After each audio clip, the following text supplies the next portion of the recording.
You're listening to an Airwave Media podcast. Yeah, Film Vault. We are one of the original film podcasts. That can't be true. There was like two other film podcasts when we began, Brian. How long are we doing this show? You and I first sat down and did a version of the show over 20 years ago. My God. 2 episodes each week. One, we review movies, and the first episode, and the second one, different top 5 every week. Movies that made you cry. Worst movie accents. Most disturbing movies. All right, the Film Vault, check it out. wherever you find podcasts. That's right, the Film Vault, going on 20 plus years.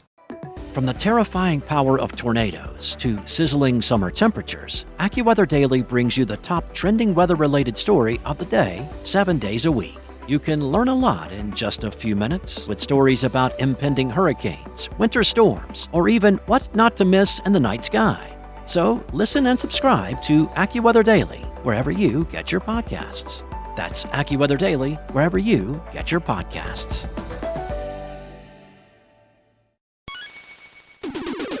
Recorded in Chicago, Illinois, with your hosts, Ken, Matt, Neal, and Jeff. This is Triviality.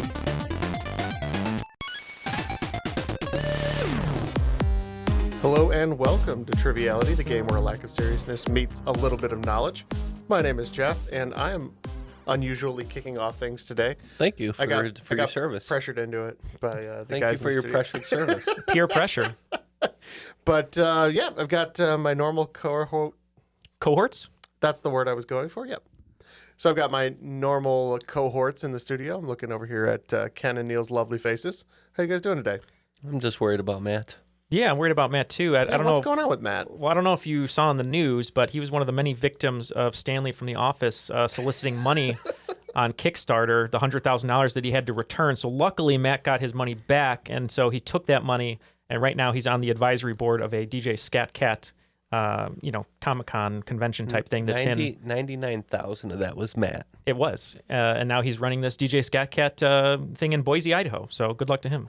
Cashing all that Bitcoin has, right? Mm-hmm. That's right. And what do you think about Stanley? You're a big Office fan, and so is Ken. I know if it was Kevin, he would be smart enough that he wouldn't have to pay it back. So Kevin's just doing commercials. Well, commercials, and he's making bank on his cameo and radio show. So I mean, good for him. I don't really need a Stanley standalone show, though. I don't. Yeah, think. I'm no Stanley Stan myself, but Okay, yeah, that's true. But I could see you guys being a fan of like a Creed standalone.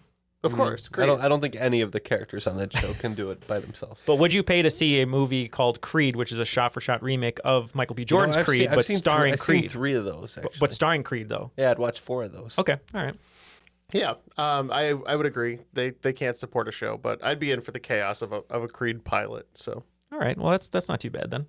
But speaking of supporting characters on The Office, we have Well some, done. I was like, how are we going to transition this? we have some really great supporting characters today, Jeff. Why don't you introduce them? yeah, why don't we start with today's guest, who's going to be partnering up with you, Neal. We've got Jared Tao coming to us from Tampa, Florida. Jared is an Oakland 5 patron, which we greatly appreciate. Jared, why don't you tell us a little bit about yourself and maybe how you got into trivia or found our show? Hey guys, thanks. So really appreciate the opportunity to be on this show. So I started listening to Triviality actually about 6 or 7 months ago. I've always been a fan of bar trivia. Me and my buddies, we used to go to Buffalo Wild Wings every Wednesday and play. And I was just trying to find another pastime kind of to fill that trivia void. And then that's how I found you guys. And then, yeah, so living in Tampa right now. I'm actually in the Air Force. That's why I'm out here. I got stationed out here at MacDill. But yeah, thanks for having me on. Thanks for coming on and joining us. Appreciate your listenership and support. But Neal, of course, would always say that we can't have a game without a host. So we've got another Oakland 5 patron coming to us from Fairfield, California, and that is Corey Uhalde. How you doing today, Corey? Doing great. Was just appreciating the Office intro and wondering, thinking to myself, if I'd rather be feared or loved, and it's easy both. I definitely want people to be afraid of how much they love me. So. Good point. Glad that you appreciated that. We don't always get that immediate feedback on how these bits go. So glad we could. Are you superstitious or a little stitious? I'm just a little stitious. Okay. Oh, makes sense. It seems like a practical kind of guy. But Corey, so why don't you tell us a little bit about yourself and what we're going to be up to today? As you mentioned, I live in Fairfield, California. It's sort of equidistant between San Francisco and Sacramento. I'm a high school teacher in the San Francisco Bay Area. credentialed in social studies, but moved over several years back, and now I teach the leadership and student activities programs at our school. So we put on the dances and the pep rallies that everyone's familiar with, but also focus on community outreach, reaching different four corners of our campus and stuff as well. So definitely a passion of mine. And I also just want to say that I got my start with trivia games as a classroom teacher, writing these games for my sophomore and junior world history and U.S. history classes. And then during the pandemic shutdown, when everybody had to lock themselves in their basements, my school asked if there was something we could do to kind of boost camaraderie and morale. And so I started writing these games for our staff members, and they became a little bit of a social haven for people. And then we continued those out through 2020 and ran some online games. And so that's sort of where this all comes from. Well, that sounds awesome and fulfilling. Glad you found your niche there at the high school level. And without further ado, let's pick some team names, shall we? Jared, I think you had an idea for your team, which is you and Neal. Yeah, so I like to stick with like current event team names. So something that happened recently, a big college football guy. With the recent moves in the conferences, the Big Ten recently scooped up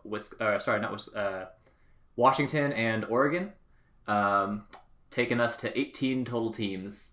That in combination with the new 12-team playoff expansion seems like college football's headed for a little bit of a hectic future. So I was thinking about the team name NC Mayday. NC Mayday, all right. And you know what's on top of my mind, Neal? Yeah, you went to go see the movie Talk to Me. Yeah, good Australian film for our Australian listeners. And I believe it's getting a sequel already. Already? Yeah. Well, I think it deserves a sequel. It was pretty good.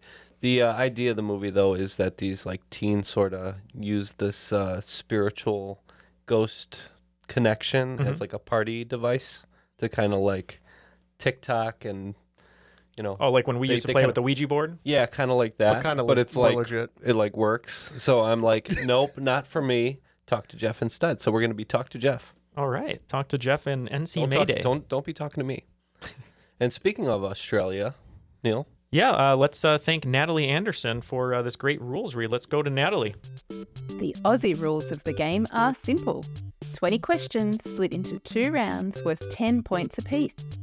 At halftime, there will be a special swing round designed by this week's host. After regulation, players will enter the final round with the points that they've accumulated and will have a chance to wager 0 to 30 points on 5 categorised questions. At the end of the game, someone will be named the cream of the crop. The cream of the crop. Nobody does it better. Thank you, Natalie, for the Aussie rules read, as she said. It's very complicated now with the Aussie rules. It is. There's kicking and posts, and I don't know how Full it works. tackle, no pads. Full tackle, Yeah, no, I don't know if no you could, pads, I don't know if you bouncing could- every 3 steps or whatever. I don't understand it 10 anymore. meters, I believe. But also, I don't know if anybody heard, but she had her 17 teammates in the background as well. So you got to really listen up for all those. Thank you to them. Without further ado, Corey, you want to take it away with question 1? You got it. We got round 1 here. This is a general knowledge round. So as we sometimes hear on the show, I'll provide categories which may or may not help you get to the answer from the same or a different direction. So round 1, question 1. The category is a good old-fashioned cook-off. And the question, what country is often referred to as País de Poetas, land of the poets? Its southernmost point makes it the southernmost country in the entire world. And just because this is the first question, I've got a few opportunities for some bonus. I figured I'd start out with one. So after that, the 2-point bonus question for this, since this is País de Poetas, name either of the 2 poets from this country who have won the Nobel Prize in Literature. All right. So Ken and I really collaborated on this one. I seem to know the country. He seemed to know a poet. So we're going to go ahead and lock in. So, kind of stumped on the poets. I might have an idea about the country. I believe the category was cooking related, and I feel like I've heard Tierra del Fuego might be the southernmost point, and I believe that belongs to Chile. Does it not? That does sound right. Okay, so for that one, I think the answer is going to be Chile. As for the poets, I think we're both pretty stumped, so we're just going to go ahead and say Mojo Jojo. And, I'll throw in Maya Angelou. All right, good guesses. Both great poets. For the country, Jeff says Argentina, and I said Pablo Neruda. I totally missed that cooking thing, and I thought there was some... I said Chile. I know Chile comes down south of Argentina. You saw me say it, But yeah? I thought there was some nonsense with islands or something, but right, I think all I'm right. wrong. I think you're right. The poet I chose was Pablo Neruda. All right, so we do have some right answers in there somewhere. I think we have a mixed bag here. The clue of good old-fashioned cook-off is a reference, of course, to Chile, and so this is Chile is the answer for the southernmost point of a country in the world. And then the two poets, one a little bit more ambiguous, Gabriela Mistral is the first, but then Pablo Neruda is the Chilean Nobel Prize winner. Great, we'll move on to question number 2 in round number 1. The category here is the art of performance. And the question, Shad Khan, who is of Pakistani descent, is the only non-white majority controlling owner of a National Football League team. Which team, which has never appeared in a Super Bowl, does Khan own? All right, we're locked in. I think you know this one, Jared, from your proximity to this team, but I can lock in or say the answer if you don't know it. So I actually don't know this one. I'm actually from Michigan originally. Okay. So I'm a big Lions fan, and I know we've never been to the Super Bowl, but I don't think he's our owner. So, well, I think you might have had a tumultuous lifetime, rooting for the Lions, but the fans of this team has also had a very tumultuous time as well. So it's the Jacksonville Jaguars. All the big cat teams not doing well. The cat team's not doing well. You're right. Yeah. Yeah, Bengals usually bungle. So, but yeah, we said the Jags. So. So this is one of the big cat teams. This is the Jacksonville Jaguars. Of course, the art of performance, the category there, a reference. That is the slogan or tagline of Jaguar Automotive. We gotta start listening to the topics here. I know. I have to pay attention to those trust as well. me, 3 is not going to matter now that we're like... Yeah, we'll see.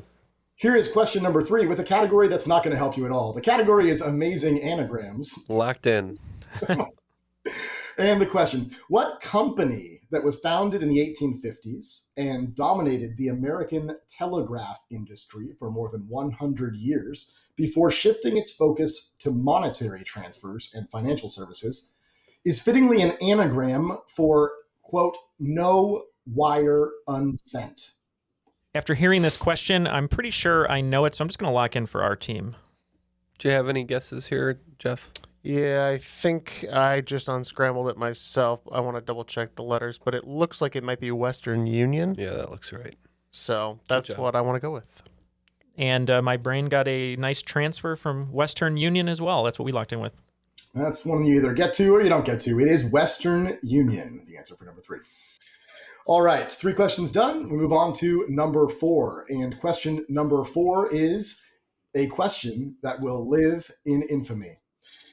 Your question, what recognizable Hollywood film director got his start producing iconic music videos, including Meatloaf's I Would Do Anything for Love and the DeVinels' I Touch Myself? Not to mention an iconic Got Milk commercial featuring Aaron Burr as the question to a call-in radio trivia contest. So Pearl Harbor's director was...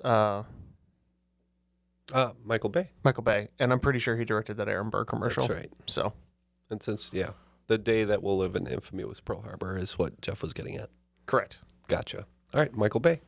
We locked in with Michael Bay. As the camera does a full 360. Spins around us and something blows up in the background.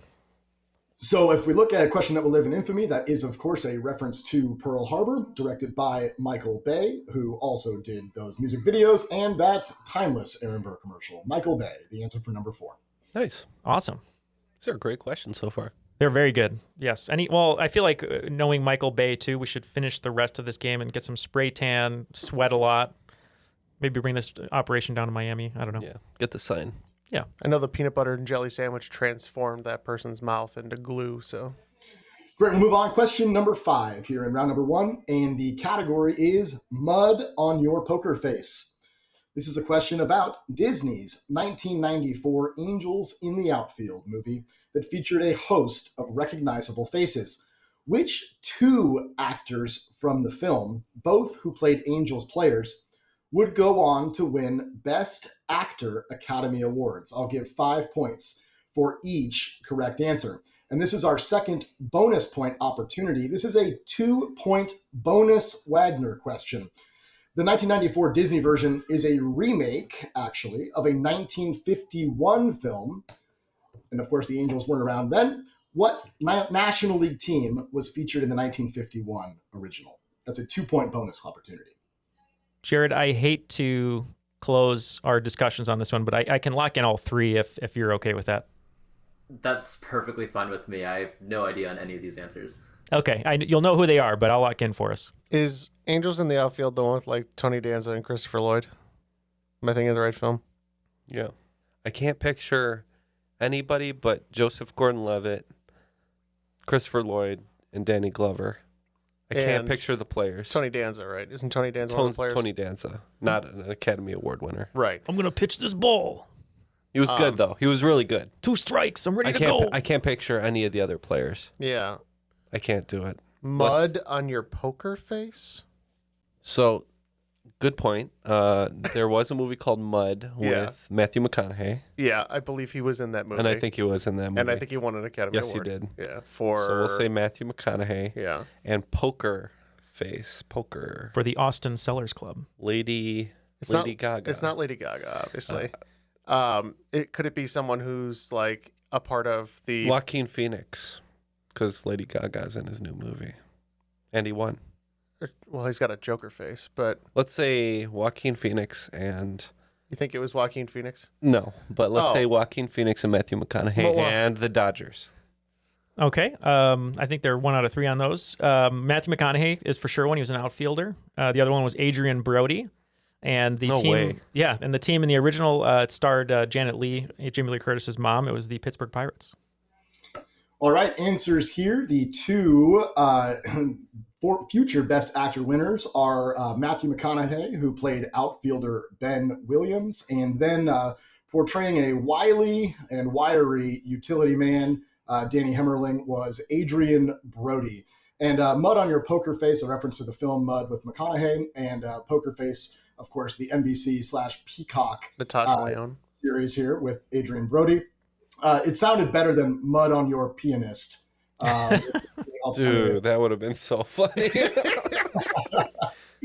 And the original 1951 film did feature the Pittsburgh Pirates, and I guess they went with Angels in the Outfield and not pirates on the pirate ship or whatever else it would have been. Great question, though. Am I correct in thinking after 5 that they are batting perfect? I think Baseball they pun are. intended. We got some good scoregami going on. We have 37 points. And it looks like over at Team MC Mayday, they're batting more than perfect with 52. Nice. So, with teams scoring more than perfect, we'll have to turn the screws up as we move on. But let's go to question number 6. Question number 6 in the category of They Can't Stop All of Us. Your question, according to the Central Intelligence Agency, Homey Airport, that's Homey, and Groom Lake are the technically correct names for what site that was the focus of a major 2019 social media event?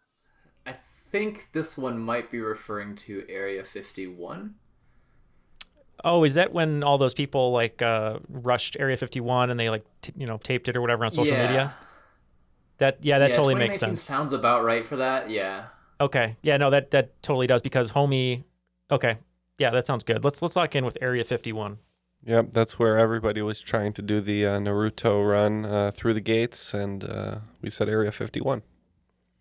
Just back before when the world was still sane, the case of all of us was the... This was the sane version. You can't prove it. Title of the social media event, Homey Airport and Groom Lake are the names for Area 51. Great, that takes us to question number 7, and I can spell this category for you if you like, but the category name is And the question, the name of what lightly carbonated alcoholic beverage that was introduced by Coors in 1993 and discontinued in the United States in 2008 means winter in many Slavic languages? Ken? Yeah, we're pretty sure we can lock it. in. You ever crack one of these and toss it back? No, but I know Neal used to. And I've heard the horror stories. No. All right, Jared, do you know this one? Oh man, that is definitely before I started drinking. But lightly carbonated. I had a guess, but I don't think it's right because I think they still sold it. My guess was Zima, but I don't know if that would be correct. That was my guess as well, because there is a famous, I don't know, like challenge or whatever, like the Smirnoff Ice challenge, but Smirnoff Ice wouldn't be translating into winter for anything. But I think Zima makes sense. It was sort of a laughing stock of the alcohol world, and I've seen a few of these in person. No, you've had a Zima. I think I have. Yeah. So what's the flavor profile? Is it just the White Claws now? Is that what it was? It's basically it was like a White Claw. It was like a White Claw. Yeah, but it was more refined. Before its time. It was White Claw before is like boozy LaCroix, though. Zima was before its time. I'm calling it now. The best way I can describe it is a White Claw would be like a shirtless guy at the beach with like a large chain, and a Zima would be a guy in a full business suit reenacting Jason Bateman. Or not Jason Bateman, Patrick Bateman. Or both, maybe. I don't know. And the answer? Yeah, I like the tagline of like a White Claw, but more refined. Discontinued in 2008, there were a few revisions or bringing it back to the marketplace, which they didn't catch. This is Zima. And as I was reading up on it, apparently it also found a home in the Japanese marketplace. It was huge in Japan right up until COVID. And I was reading about it, and they said it's because it was marketed to all genders, all ages, rather than just women in their 20s. And that felt like a real shot across the bow. Zima is the drink for all of us. The people's drink, if you will. I feel like I've definitely seen it in stores more recently than that, but I guess there may have just been some stragglers or something. They hadn't sold yet. They're from 2008. They're like, somebody bought like a storage Honestly, locker. very possible. A lot of unfair Zimaphobia, if you ask me. Zimaphobia is solid. All right, question number 8.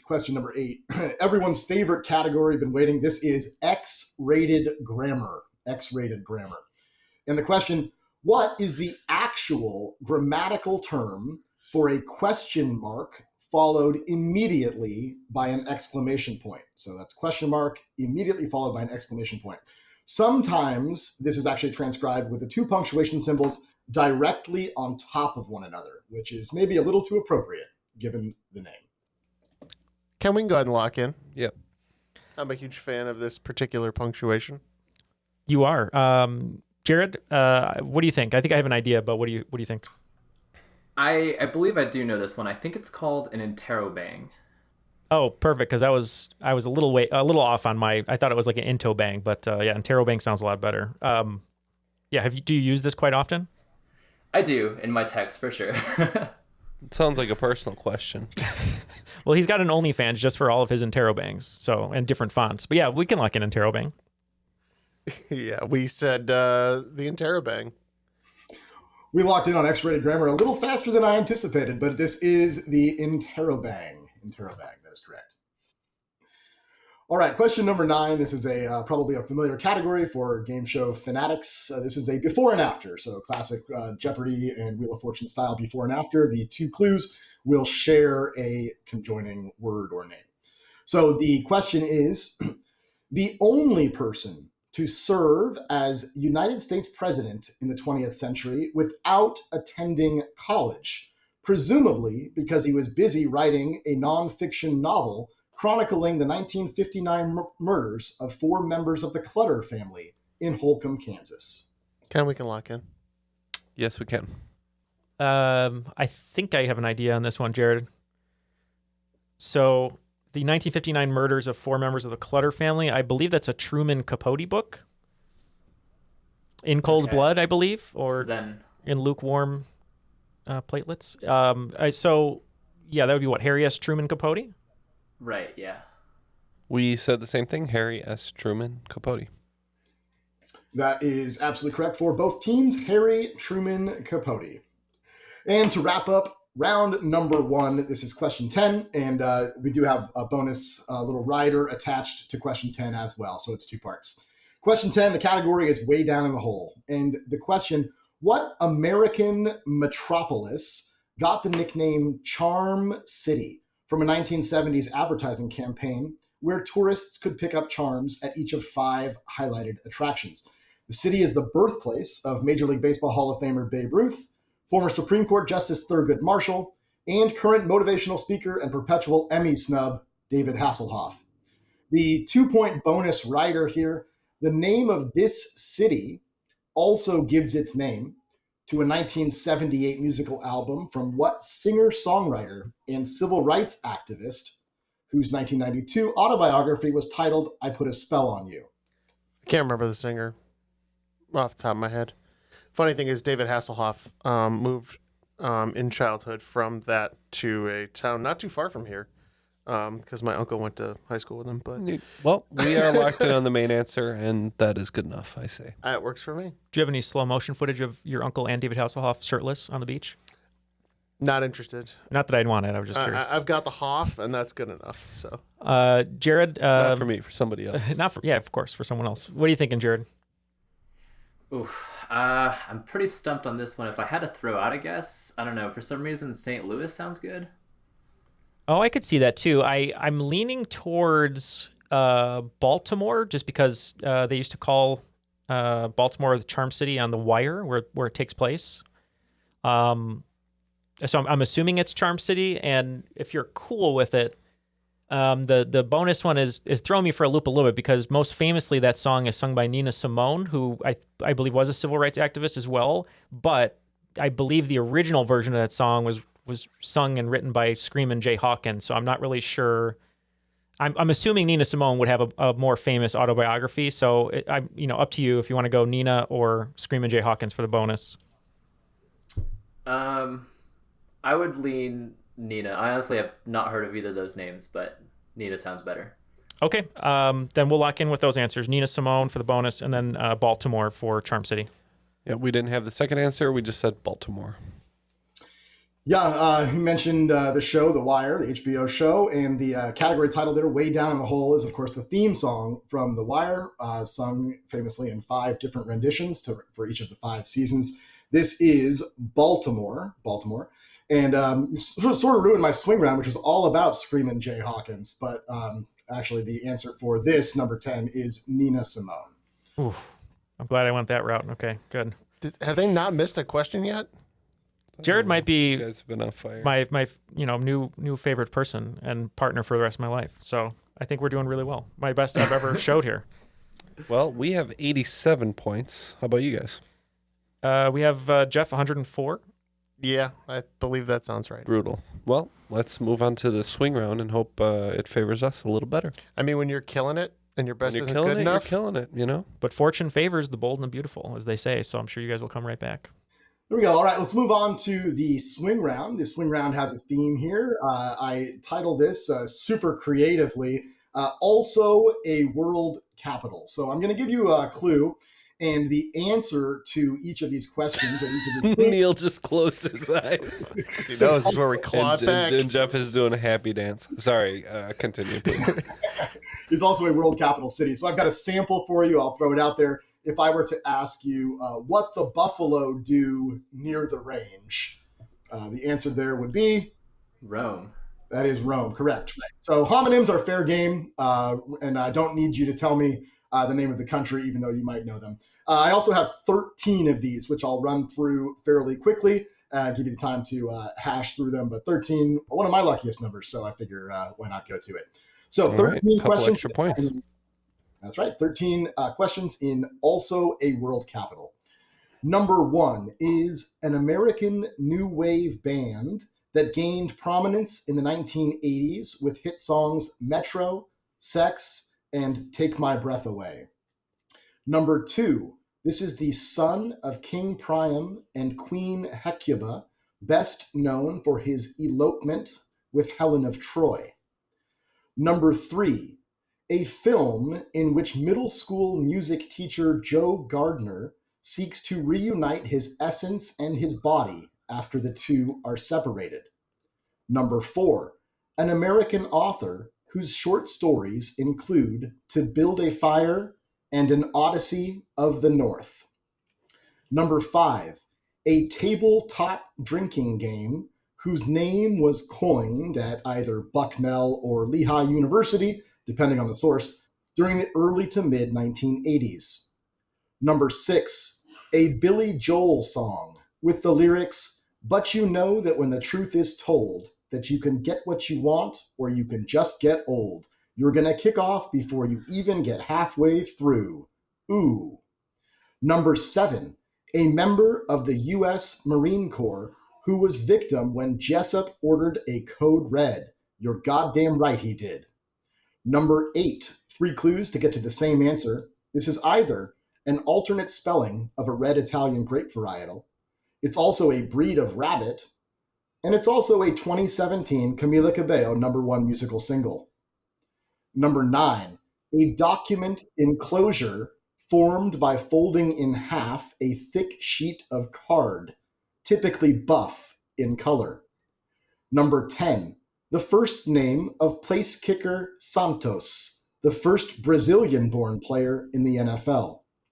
Number 11, it's the 10th largest city in the United States, but only the 3rd largest in its own state. Number 12, a steak dish of English origin in which the meat is wrapped in puff pastry and baked. And number 13, finally, the first name of the film director who won the 2004 Oscar for Best Original Screenplay for Lost in Translation. All right, we have our questions. We'll be considering these after this break. You can spend less time staying in the know about all things gaming and get more time to actually play the games you love with the IGN Daily Update podcast. All you need is a few minutes to hear the latest from IGN on the world of video games, movies, and television with news, previews, and reviews. You'll hear everything from Comic-Con coverage to the huge Diablo 4 launch. So listen and subscribe to the IGN Daily Update wherever you get your podcasts. That's the IGN Daily Update, wherever you get your podcasts.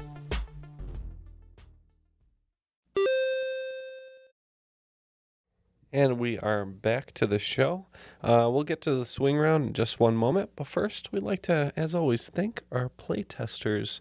They ensure that we have great games here on Triviality and make sure that the quality is up to snuff. So thanks again to the playtesters and Louis, of course. The King Playtester, is that what we say? I think that's what's on his name tag. Grand Playtester? Yeah. And we also want to thank all of our Patreon supporters. Patreon is so important to what we do because it's where the bulk of our income comes from regarding the show. And it enables us to do things like go to SporkleCon and, upgrade equipment and, fix up our studio so the show sounds better. Yeah, get extensions in our kneecaps and our shins so we can get taller. Yeah, it does mean a lot to us, and we really can't thank our Patreon supporters enough. If everybody just gave a little teeny tiny bit, we could just keep pumping these episodes out. So please do check out our Patreon page. And Neal, what do you got? Just wanted to say in basically 1 week's time, my next book is going to be releasing early. So it was going to be coming out October 10th, which is what I've been saying the last few weeks, but it's actually going to be coming out September 19th. So if you would like to pre-order the book, I'd very much appreciate it, or buy it when it comes out. It's called Behind the Screens, Illustrated Floor Plans and Scenes from the Best TV Shows of All Time. I know everyone listening is a trivia fanatic, obviously, and I put a ton of trivia behind the scenes and Easter eggs in this book about 35 famous TV shows that I think will help you when it comes to trivia. There's award show trivia, all that good stuff that you should kind of file away into your brain for all of your trivia needs. So if you wouldn't mind, giving a little support and pre-ordering the book or buy it as a gift for someone, it's called Behind the Screens, and I'd very much appreciate it. All right, let's get the questions one more time, and we'll give our answers, see how we all did. Great. So the swing round was also a world capital. I provided a lucky number 13 in Wikipedia phraseology. These are disambiguations of world capitals. And so number 1 is an American new wave band that gained prominence in the 1980s with hit songs Metro, Sex, and Take My Breath Away. We said Berlin. We also said Berlin. And Berlin is the correct answer, of course, of Top Gun fame. Take My Breath Away, the recognizable number there. Number 2, the son of King Priam and Queen Hecuba, best known for his elopement with Helen of Troy. We said Paris. Yep, so we also said Paris. And Paris is correct. Number 3, playing a little fast and loose here with spelling and pronunciation, but we're there. Film in which middle school music teacher Joe Gardner seeks to reunite his essence and his body after the two are separated. Yep, I was just going to say that. That movie takes a sharp turn, but I quite enjoyed it, and that would be Soul. We said the thing that we'd all be okay selling if need be. We said Soul. How dare you? And at the last moment, I removed the word Pixar from this clue, thinking that might trip us up a little bit more. This is Soul. Number 4, I'm looking for the name of an American author whose short stories include To Build a Fire and An Odyssey of the North. We said London for Jack London. Yeah, so this one, Neal kind of got at the very last second, but as soon as you said it, I really like the answer. We also said London. I was kind of excited about the consternation that this clue caused, and thinking that originally the phraseology was whose novels include White Fang and Call of the Wild, but I thought the short stories might give us a little bit more pause for thought. This is London, as in Jack London. Number 5 is a tabletop drinking game whose name was coined at either Bucknell or Lehigh University during the early to mid-1980s. This one we did not know. We just guessed Amsterdam. Nice. Yeah, we had no idea. We thought it was the capital city of Flippy Cup. Well, I attended University of California, Santa Barbara. We take our beer pong very seriously there, and we take exception when people refer to it as Beirut. Beirut. Number 6, I'm looking for a Billy Joel song with the lyrics, but you know that when the truth is told that you can get what you want or you can just get old. You're going to kick off before you even get halfway through. Ooh, when will you realize? We think he's got a couple city-named songs, but we went with Vienna. Well, neither of us were Billy Joel fans, so we just threw out the guess of Moscow. Well, despite his age and his haggard appearance, my wife would still leave me instantly for William Joel, the piano man, so I had to throw in a nod to him. This is Vienna, the capital of Austria.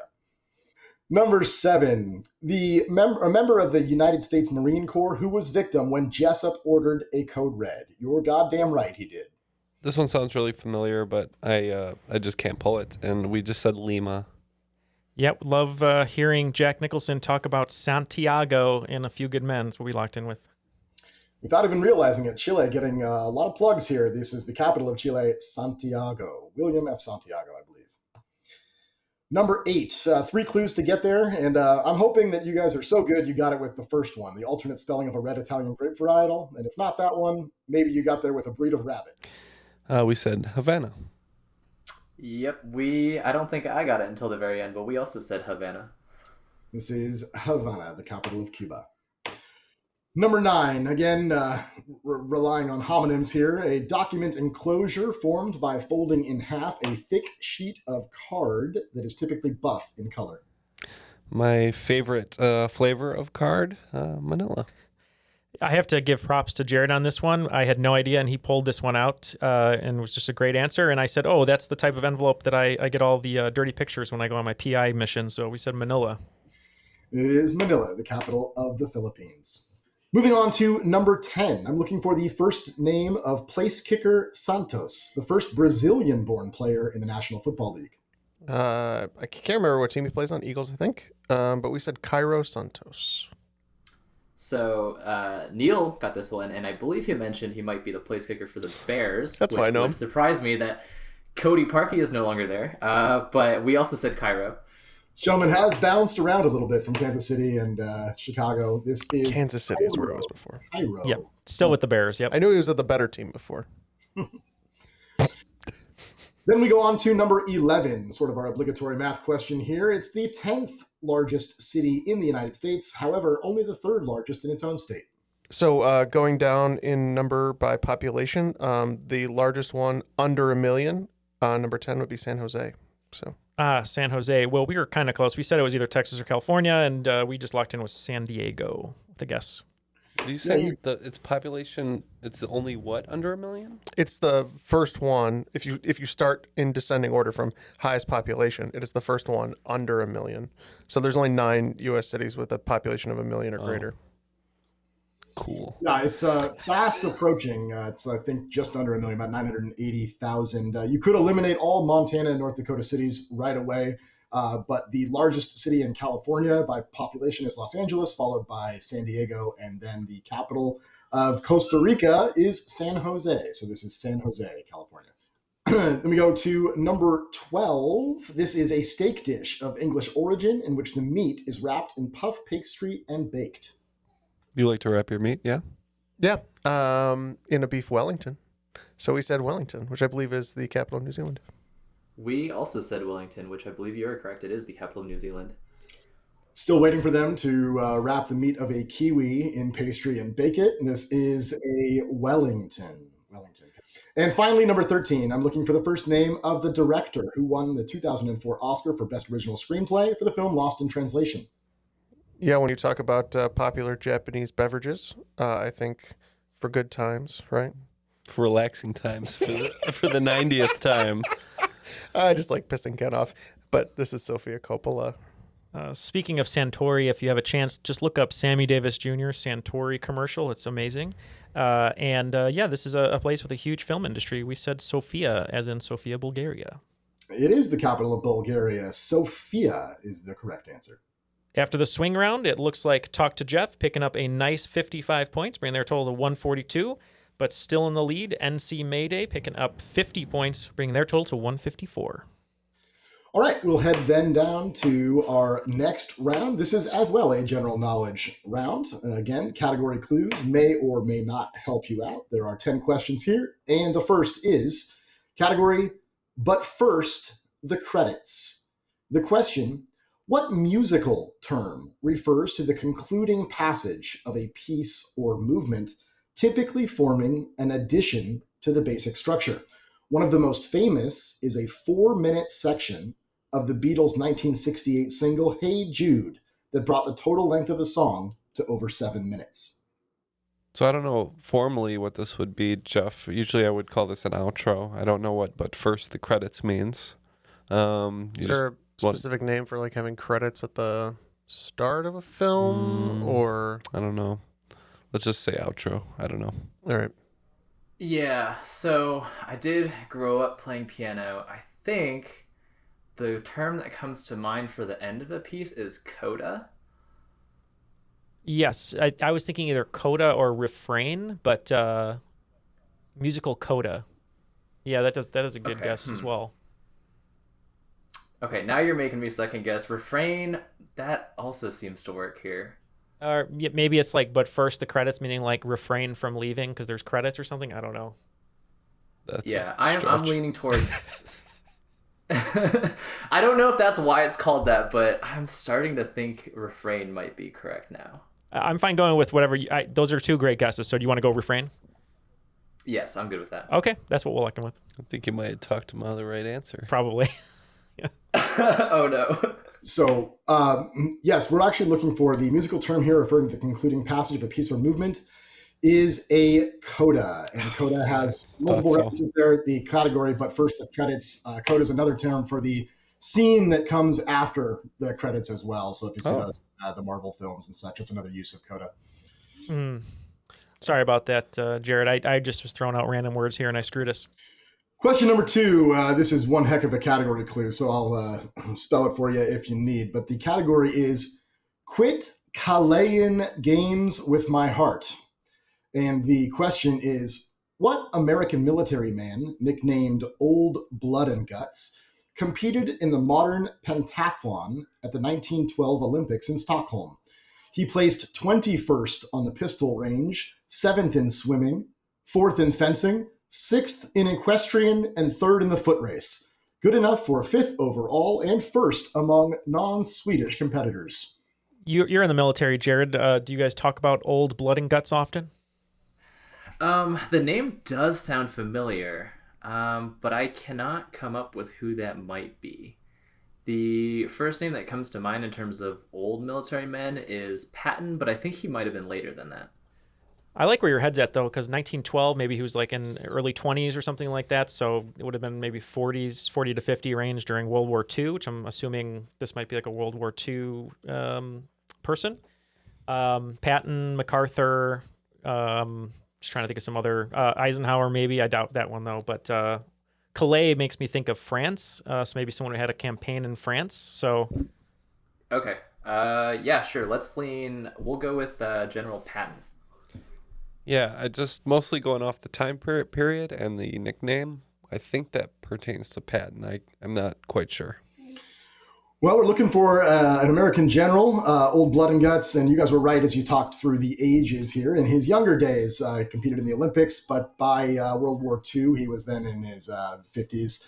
This is General Patton, and one of Patton's claims to fame, I guess he had several, but Calais is where the fake invasion of Normandy was staged in France. So they sent all these blow-up rafts and boats, and they put George Patton there, as he was a military legend, to try to redirect or distract the German forces from Normandy, the actual location. So I just sneak in my history teacher dorkiness there.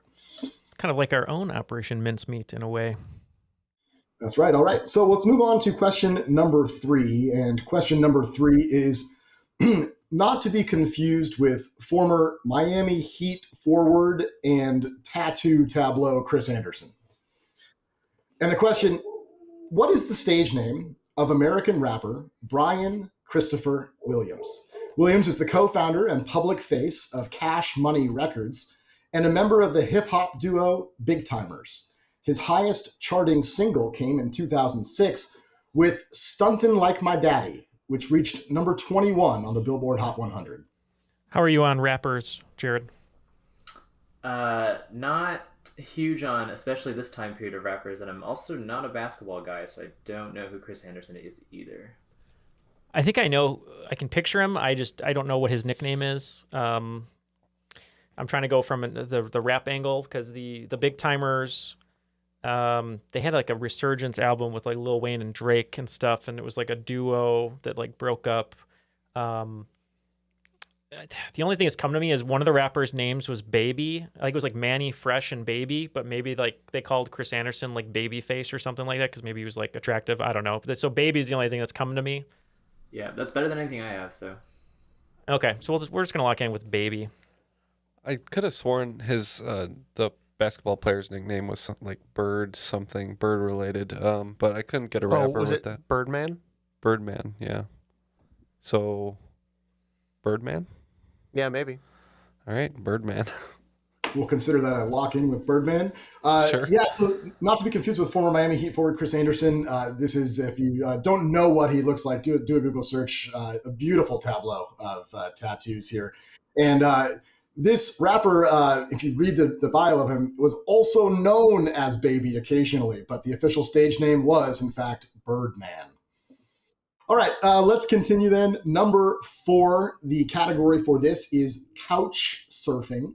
And what I'm going to do is I'm going to give you 3 separate clues, and there's one word that unifies all 3. So all 3 parts of this are unified by the same word. So I'm looking for the name of a 1996 studio album from the Dave Matthews Band. It was actually their second studio album. I'm looking for the name of former Philadelphia Athletic and the namesake of Kevin Costner's character in Bull Durham. And I'm also looking for the collective name for a group of rhinoceroses. I think this is also one of Ken's favorite Academy Award-winning films. And one of his favorite non-Academy Award-winning films. Yeah. Oh, non-Academy Award-winning films? Well, and a non-Academy Award-winning film that includes a lot of skin. Cronenberg's Crash. Oh. And Crash. We said Crash. Yeah, we locked in with Crash as well. And Crash does sufficiently fill all 3 of those requirements. Crash is the correct answer. I got that just from the Bull Durham one, though, because I couldn't tell you the Dave Matthews Band. I Obviously, thought the I know Dave how- Matthews Band was Crush, and then I got the third clue, and I was like, Crash. Crush into me. That's Crash. Yeah, I got it. That brings us to question number 5. Question number 5 in the category of Go F Yourself. And the question, according to Greek mythology, what was the name of the ship sailed by the grandson of Hermes and the husband of Medea in pursuit of the Golden Fleece? All right, we have a very bad guess. Yeah, if the Greek ship in question is not Theseus, I'm out. Okay. All right. So, Jared, we're not super great on Greek mythology, so I'm trying to find some other clues in this question. What are you thinking on this one? I cannot come up with a ship name in terms of Golden Fleece. That two things come to mind. Theseus was one of them, but for some reason I was also thinking, was that what Jason and the Argonauts were going after, or is that something totally different? No, I think you're totally right. I think that's Harry Hamlin in the movie. They were going for the Golden Fleece. So Jason and the Argonauts. But yeah, in terms of ship, I have no idea. The ship. No, yeah, the ship wouldn't have been named the Argonauts. That was the people. No, it was named after a 2012 Academy Award winner. Jeff just gave me, just like I gave them the clue earlier a little bit. I don't think that's true, Neal. I was just showing that I knew a film thing. Go F Yourself is from the movie Argo. They kept saying that to each other. They go F Yourself. So it might be Argo. Oh, you're totally correct. Are you okay with that? Yeah, I'm okay with that. I've only seen Argo the one time, which was enough. I didn't. I got as far as Jason and the Argonauts, but I didn't presume the ship was called Argo. Well, that kind of makes sense. The knots would be like sure, yeah. We didn't say that though. We said it was the Goff because we were just looking at Go F Yourself, and I saw Goff. The grandson of Hermes and the husband of Medea is Jason, and the sailors he guided were the Argonauts, and the Argonauts were the sailors on the Argo. Argo is the correct answer. With 5 questions in the bank in the second round, Talk to Jeff and NC Mayday picking up 30 points each. So the scores are moving up equally here to 172 for Talk to Jeff, 184 for NC Mayday. Great. As we start the second half of round number 2, then the question number 6, the category is Band on the Run. And the question, what American sitcom that ran on NBC from 1990 to 1997 and was set at Tom Nevers Field was created and produced by former Cheers writers David Angel, Peter Casey, and David Lee, existed in the same Cheers universe, and occasionally welcomed Cheers characters to its episodes? We can lock in Jared. Is this Coach by chance? Oh, that would make sense. I like it. Okay. All right. Well, if you do pick up a copy of Behind the Screens, there's a fact in here about this show. This show is one of 3 shows known for Kelsey Grammer. He won an Emmy for 3 different appearances as the same character on Frasier, Cheers, and Wings. So we said Wings. And this was set at Tom Nevers Airfield. This is the television show Wings.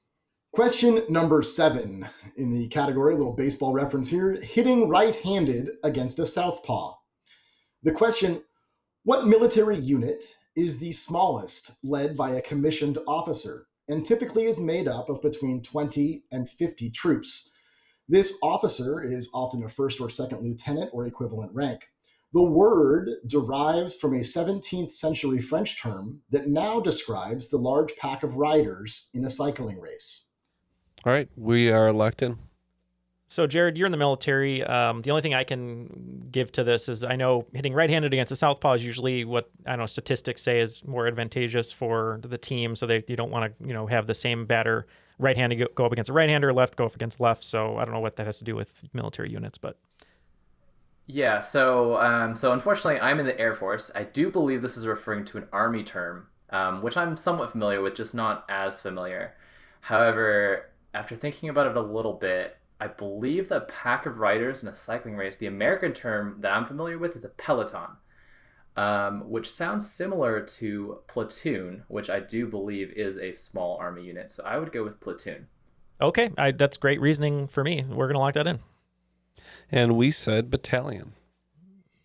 So a few different ways to come at this answer. The 17th century French term that now describes a large pack of riders. This is where the stationary bike company gets its name. That is a peloton. That's an old French term. And then hitting right-handed against the southpaw. We mentioned advantageous matchups. Football teams might do this if they have one running back who is a big bruiser and another one who catches passes. You're sort of splitting up the skill sets in what's known as a platoon. Platoon is what we're looking for there. Nice, Jared. I've not heard that in the football sense. All right, so we go now to question number 8. Question number 8, and the category is a card game for the new millennium. And the question, What major American city provides the name for several variants of stud poker, in which the highest scoring hand splits the pot with the highest concealed spade? It's also a popular gambling game in Scandinavia, where scores are kept rather than wagered on a hand-to-hand basis. I have absolutely no idea, Jared. I know I mentioned Greek mythology and children's literature. This is the other weak spot of Triviality, the card game. So, Okay, well, I have a guess, but I'm kind of iffy on this one. So I do play a little bit of poker, but I stick to mainly Texas Hold'em. But I have heard of a variant that I'm not too familiar with called PLO, or Pot Limit Omaha. okay. Which I do know is an American city, but the rules in terms of splitting the pot and the concealed spade, that doesn't sound too familiar, but I don't have a better answer. So if you're okay with it, I think we can go with Omaha. I'm fine with that. We also said Omaha. Well, I do play a bit of poker on the side, and I'm actually a big fan of Pot Limit Omaha, but we are not looking for the Nebraska city. I was trying to find a way here to give you guys a little home cooking without being too obvious. Card game for the new millennium is a reference to, people know it as The Bean, but that's in Millennium Park. And this card game is Chicago. Wow, never heard of that. All right, so as we move into the final 2 questions of this round, I've been debating whether or not to reveal something, but if you have not been paying attention to your previous answers for this round, you may want to do so, as they may serve as another way to get to the answers. So that gets us to number 9, poetry with a twist. And the question, what American poet who passed in January of 2019 at the age of 83 was renowned for her work that celebrated the natural world with sincere wonderment?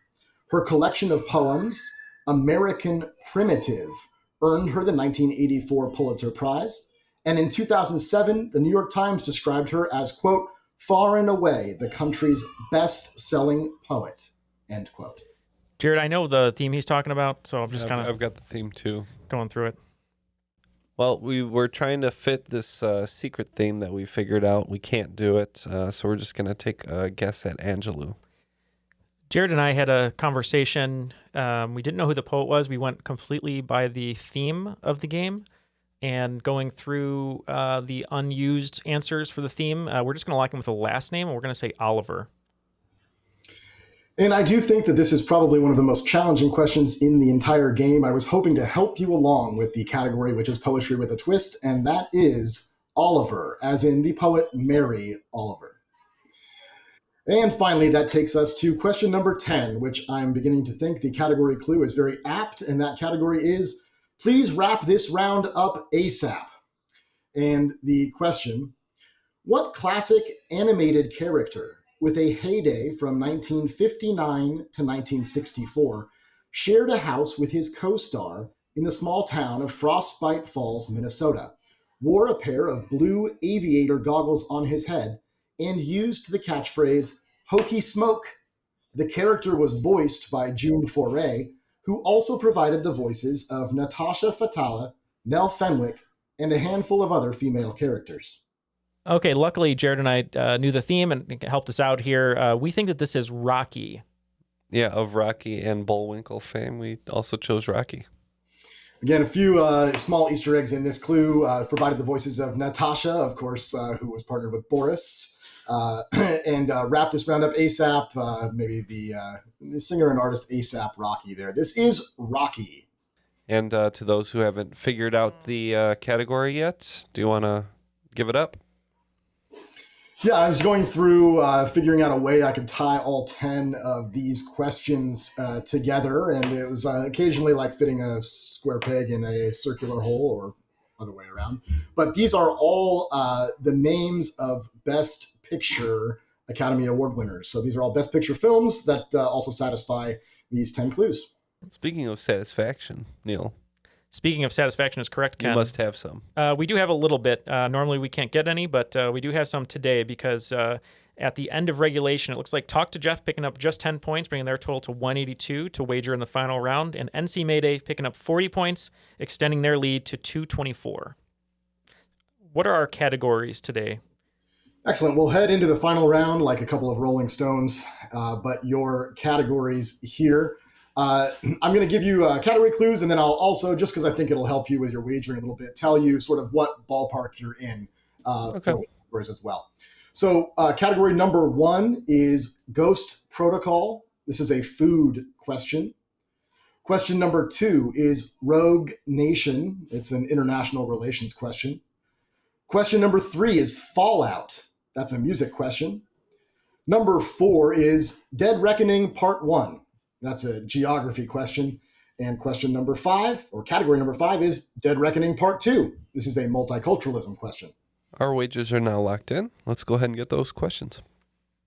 All right, we're looking at question number 1 in the category of Ghost Protocol.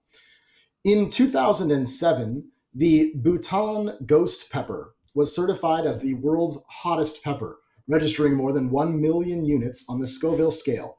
Its record has since been eclipsed twice, first by the Trinidad Scorpion Butch Tea pepper in 2011, and most recently in 2013 by what grimly perilous variety that remains the hottest in the world? Question number 2, in the category of Rogue Nation. Near the end of the Clinton administration, Secretary of State Madeleine Albright announced that the term rogue state would be abolished in favor of the phrase state of concern. In the aftermath of the September 11th attacks, George W. Bush rebooted the concept when he referenced Iraq, Iran, and North Korea with what 3-word phrase? Question number 3, in the category of Fallout. A single from Fall Out Boy's 2015 album, American Beauty, American Psycho, shares a name with what actress who won MTV's Best Fight Scene in a Movie Award in back-to-back years, 2004 and 2005? Category number 4, Dead Reckoning, Part 1. The shores of the Dead Sea are the lowest land point on Earth at 430 meters below sea level. The Dead Sea is bordered on its western shore by the West Bank and Israel, and on its eastern shore by what country? And category number 5, Dead Reckoning, Part 2. In celebration of Dia de los Muertos, Mexican families built ofrendas, or altars to their loved ones. They also commonly will scatter the colorful petals of what flower on these altars in cemeteries with the belief that they could help attract ancestors to family homes. All right, we have our questions, and we will be right back with our answers after this break. And we are back with our answers. But since we have a little Mission Impossible theme going, what was that Philip Seymour Hoffman says to Tom Cruise? Tell me where the rabbit's foot is. I'm going to find her. I'm going to hurt her. I'm going to find your wife. Thank you, Neal. Yeah. And that is a threat for the final round here. We have wagered 30s all the way down, and your wagers are? We wagered 20 on all of them except for Fallout and Dead Reckoning Part 1. We wagered 25. All right, so we will have to see how this game turns out. Let's have the questions one more time. All right, here are your questions, should you choose to accept them.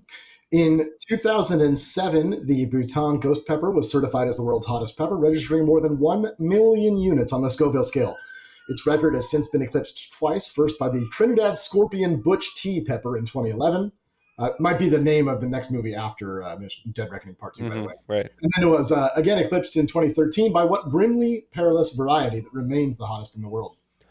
We said the Carolina Reaper. Yep, we agree. We said Carolina Reaper. And Carolina Reaper is the correct answer. Question number 2, Rogue Nation. Near the end of the Clinton administration, Secretary of State Madeleine Albright announced that the term rogue state would be abolished in favor of the phrase state of concern. In the aftermath of the September 11th attacks, George W. Bush rebooted the concept when he referenced Iraq, Iran, and North Korea with what 3-word phrase? Yep, I kind of remember this, and I think you said axis of evil. Sure. Yeah, we said the same thing. Axis of evil. Not to be confused with my 2016 Ford Explorer that broke down last week with an axle of evil issue. This is the axis of evil. Number 3, Fallout. A single from Fall Out Boy's 2015 album, American Beauty, American Psycho, shares a name with what actress who won MTV's Best Fight Scene in a Movie Award in back-to-back years, 2004 and 2005? Yep, that's probably for Kill Bill and My Super Ex-Girlfriend. We said Uma Thurman. It's weird, though. That song just has a crazy preoccupation with the other Tarantino movie that she's in. So, Oh, yeah. Yep. Yep, we thought it was what Quentin Tarantino called an incredible feat. Uma Thurman. And this is Uma Thurman. Question number 4, Dead Reckoning Part 1. The shores of the Dead Sea are the lowest land point on Earth at 430 meters below sea level. The Dead Sea is bordered on its western shore by the West Bank and Israel, and on its eastern shore by what country? yeah, so I believe this is in the kind of south of the country, so not up towards Syria. So we guessed it was bordering with Jordan. So yeah, we talked about this one a little bit. We weren't too sure, just trying to think of what countries were in that area, but we also said Jordan. Had I needed to provide another clue, I probably would have gone with 6-time NBA Finals MVP, but this is Jordan. And finally, number 5, final question of today's game. In celebration of Dia de los Muertos, Mexican families built ofrendas, or altars, to their loved ones. They also commonly will scatter the colorful petals of what flower on these altars and in cemeteries, with the belief that they can help attract ancestors to family homes. We were pretty sure these are marigolds. Oh, that makes a lot of sense. Yeah, we couldn't think of the name of the flower. We were trying to think about cocoa, and we knew it was like a gold or orangish flower, so we just said dandelion, just as a guess. Having both a 5-month-old and a 3-year-old at home, I've seen this film Coco a few times, and that was the point of reference here. These colorful orange flowers are marigolds. Okay, folks, what an ending to today's game. The team of NC Mayday was going a little conservative with their betting. They thought if they could just get 110 by batting perfect, that they could pull out the win. But unfortunately, with missing the last question, they're only going to get 70 points, bringing their total to 294. But it pays to go big or go home, because Talk to Jeff got all 150 of their wagered points, bringing them to 332 and making them today's cream of the crop. On balance, off balance. Doesn't matter, I'm better than you are. Man, I didn't think that was possible. What a incredible performance by you guys. Yeah, you were dominant through the whole thing. I got to give you guys credit. Yeah, no, it was what a comeback story from you guys. One of Chris Pratt's favorite words, and we had a good game, we thought, all the way up until here. Jared, you were such a good partner. I felt like we were in sync the entire time, and it just kind of fell apart at the end, unfortunately. Yeah, 100%. I think we definitely complemented each other's weaknesses there, but unfortunately that one last question. But no, great time. Thank you guys. Wait, aren't you supposed to compliment strengths, not weaknesses? I don't. Sorry, strengths. Yeah. I don't know if you were being funny there. We're just complimenting each other the whole time. But Jared, you were such a great partner. I'll play with you anytime. I feel like you made me feel a little bit smarter because we had such a great camaraderie here. So any shout outs, last words before we let you go today? Sure, yeah. I'll give a shout out to my old trivia team that I used to play with, my friends Alec and Monica. It's been a while, so missed you guys and really enjoyed playing trivia with you all. Also want to shout out one of my friends, Becca. We were supposed to go to play some Harry Potter trivia tonight. Unfortunately, with this taping, we could not. But next time, we'll definitely get out there. All right. Well, shout out to all of those, and feel free to have Becca, Expelliarmus on us, or whatever the term is, to get rid of us or something. So, Ken, you guys were victorious, and the only way that we can, compliment you is the questions were even better than your performance, and that's all down to Corey. So, Corey, thank you so much for putting this game together. Any shout outs, anything you'd like to say before we bid you adieu today? Thank you to all the friends and family who try to refrain from rolling their eyes too hard when I go down a pun path or try and come up with questions for these games.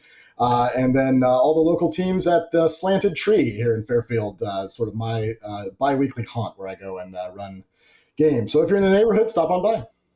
Yeah, you could definitely tell compliments to you that you're a well-seasoned trivia writer, because I thought that the questions were just very precisely written. Top notch. Yeah. Welcome back anytime. Yeah. As Mark Twain says, if I had more time, I would have written a shorter letter. And I thought your questions were very well put together. And as someone who will be writing an upcoming game very soon, I hope to take some inspiration, match that quality. Yep. Well, you guys had us in the first 9/10, gotta admit. But that'll be the show for today. And of course, we want to thank our network, Airwave Media. You can find them at airwavemedia.com, and they have some great shows such as Culture Kids, Pulse of the Planet, and Unspookable. Woo! And that'll do it for the show. Once again, want to thank our guests.